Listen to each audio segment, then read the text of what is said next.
হে everyone, আসসালামু আলাইকুম। কেমন আছেন? তো আজকে ভাবলাম বিশ্বকাপ তো আসছে, তা বিশ্বকাপ নিয়ে একটু কথা বলা যাক।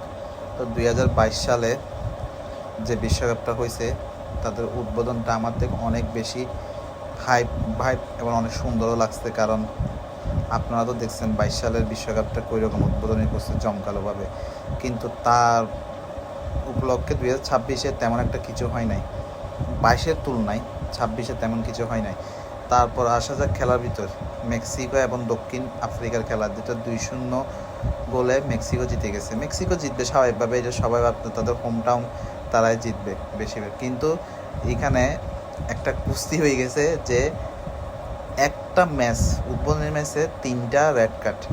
যেমন 2022 সালে পুরা বিশ্বকাপে মিলে 4টা নাকি 5টা রেড কার্ড ছিল, কিন্তু এইখানে এখন প্রথম ম্যাচ, উদ্বোধনী ম্যাচে 3টা রেড কার্ড হয়ে গেছে। এর ভিতর দক্ষিণ আফ্রিকা 2টা রেড কার্ড খাইছে এবং মেক্সিকো একটা। দেখে নেক্সট ম্যাচে কি করে দেখা যাক।